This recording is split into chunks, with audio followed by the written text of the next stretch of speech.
In this video, you'll discover how to get to know one of the world's most reserved people, the Finns, and what it's like to volunteer abroad. We'll explore whether it's possible to live off your own land in Finland in the 21st century. And we'll also find out what kind of accent Finnish birds have.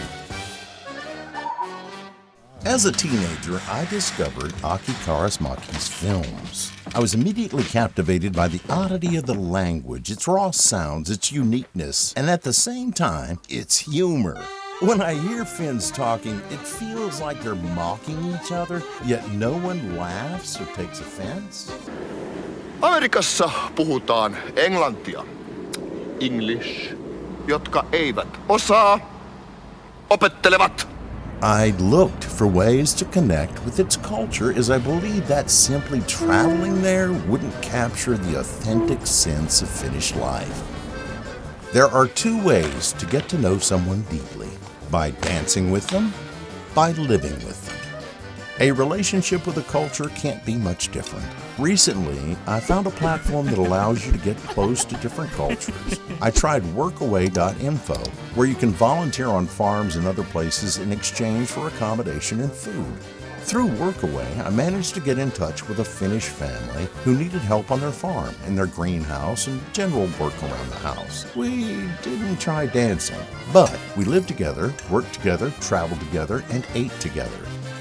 This way, you can get to know someone more subtly in different aspects of their life, see their temperament, their sense of humor, and interests. What a horrible sound. Thank you. Oh, I have to clean off one. This way, I could also absorb the local culture. I gained insight into the Finnish language sooner than I had expected.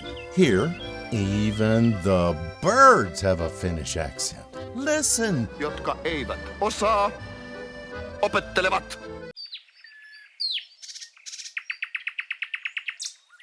I started to get to know the family. Laura is from Argentina. The fast-paced, rapid-fire conversation in Argentina was overwhelming for her.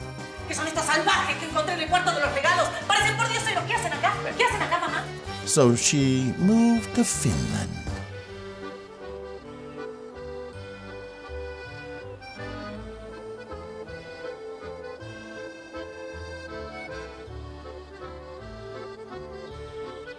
Solly has negotiated an online lifestyle for himself. He works remotely on city-based engineering projects from a rural homestead. In addition, he helps Laura in the greenhouse, takes care of the daily chores around the house, enjoys spending time with the dog, and takes it swimming when it's warm outside.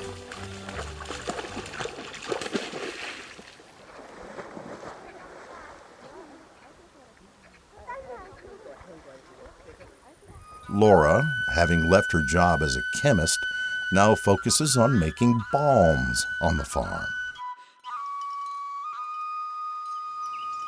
They decided to leave behind city life, consumerism, and wastefulness. They bought a traditional agricultural area and moved there 6 years ago, where they've been living ever since, debt-free. Currently, they have 4 greenhouses where they grow herbs, which they sell as spices and teas, and also use to make balms to sell at the local farmers market.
Laura harvests the herbs for the balms from the greenhouse and then dries them.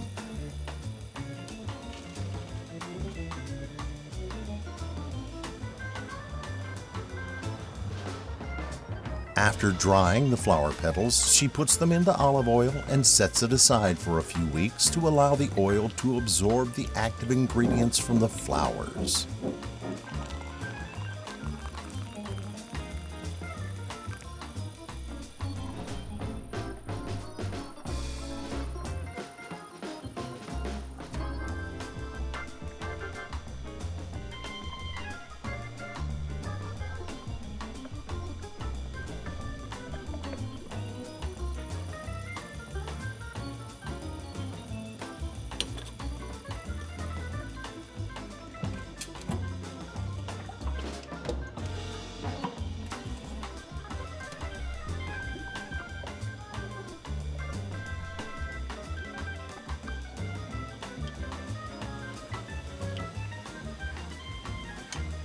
Then she heats the oil, adds vitamins, and pours the mixture into containers where it solidifies into a balm.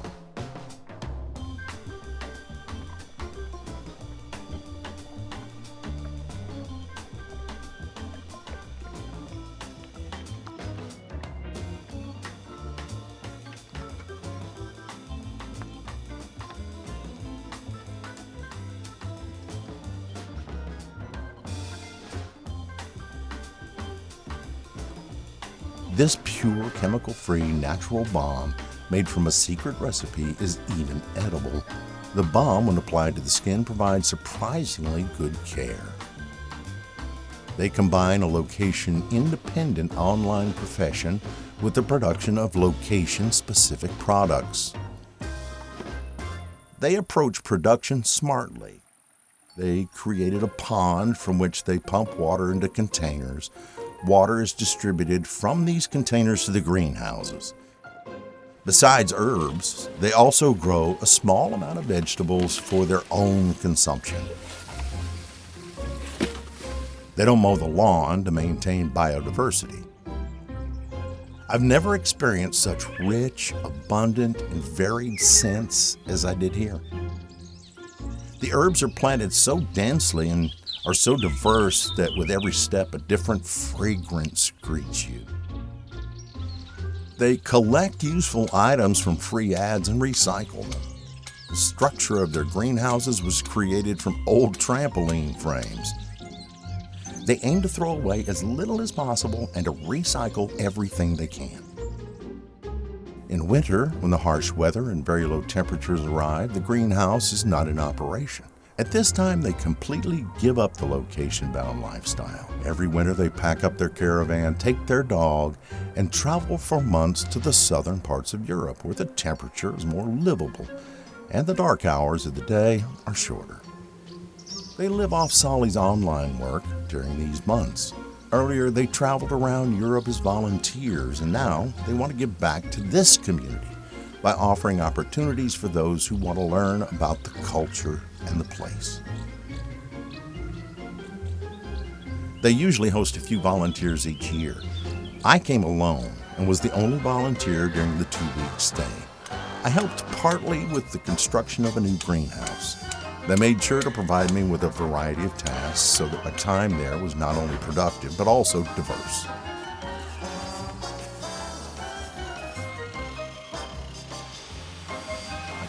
Wood, helped arrange their woodshed, restored items, assembled experimental furniture, and took on many small and large tasks.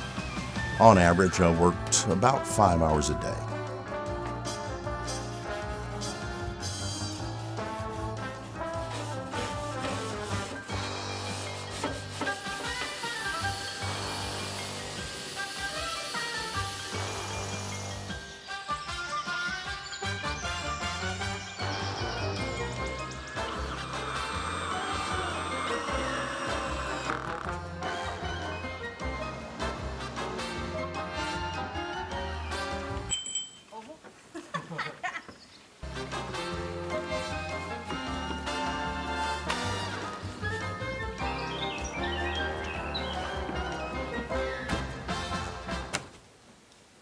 In my free time, I practiced the flute daily, and I was surprised to find that there was another talented musician in the family that no one knew about. My practice sessions turned into a duet.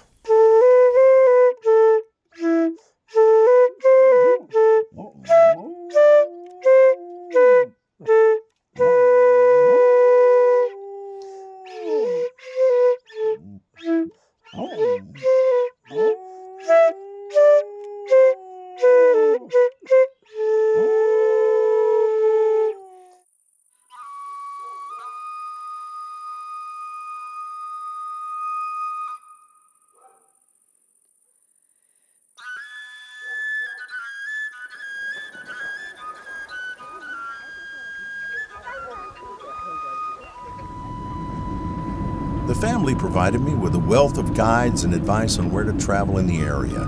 There were some nearby places where Sully took me, and for more distant locations, he drove me to the train station.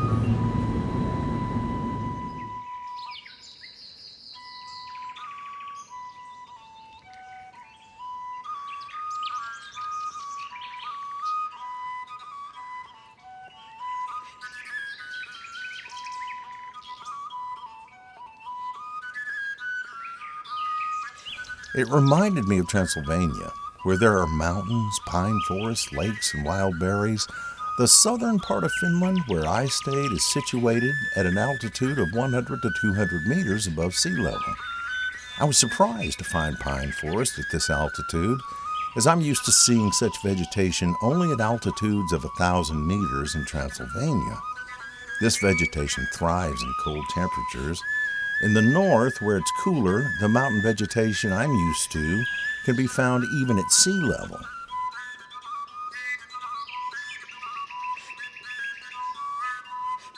The areas are not arranged in narrow strips and closely packed together as is often seen in Europe. Here, the population density is low, and this is reflected in the layout of the land. Large spaces separate the houses on the farms. I felt that this is not the settlements that are surrounded by lakes, but rather people are surrounded by nature and water. Humans play a secondary role here. Nature is not subordinate to the people.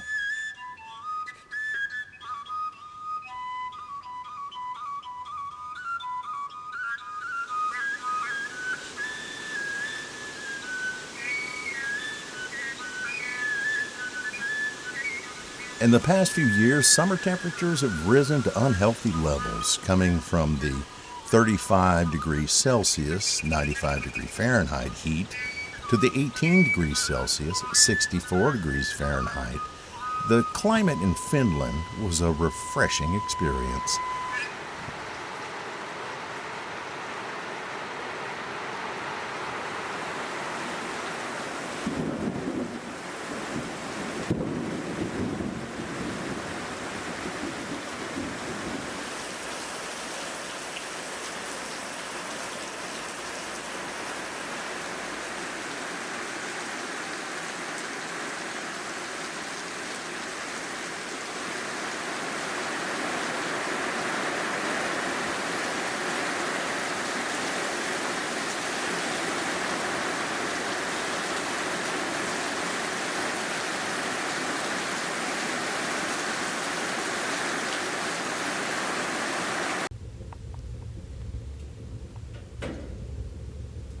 The couple's property includes a 200-year-old sauna. The sauna is a separate building about the size of a small house.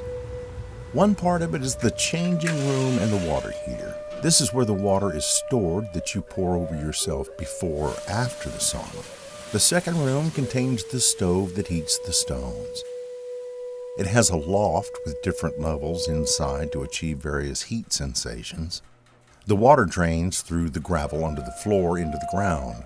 During my nearly 2-week stay, 2 friends who were touring the country's saunas came for a visit. There's an online forum for these places. They arrived in a caravan and were keen to try out this traditional old sauna. Despite its age, the wood of the sauna is well preserved. The building is still usable despite its age, It's a reminder of their traditions, respect for nature and the past. It seemed to have been preserved over a really long time. The family has set up a small caravan park. Every other day there was at least one guest here. Some used the sauna while others just rested. The family does meet people, though not as many as you would see in a city, but these encounters don't just start and end with a greeting. They often chat and share experiences. The interactions are less frequent, but they are more meaningful than in busier places. If they need something, they can count on the locals. People know each other here. If you find yourself in southern Finland, I recommend trying the family's balms or spices. Or if you're traveling in a caravan, you'll find a place to stay. Look for Villa Manuela. It's worth a visit. Fun fact, this little caravan park is named after their dog. Is it possible to live a fulfilling life connected to the land in the 21st century? To make natural products by hand? To rarely meet people? To work online without colleagues around? After 6 years, it seems that this couple has succeeded. Disillusioned with the capitalist world, environmental degradation, and wastefulness, they've chosen to create something local and sell it to the locals. Something natural, biodegradable, that will eventually be absorbed back into the earth. Life passes by, and so do we. We accumulate things that distract us from our impermanence. Objects that will remain forever, that don't follow the flow of nature. In this place, I realized that there's another way to think about impermanence. They build enduring things from what is perishable and biodegradable.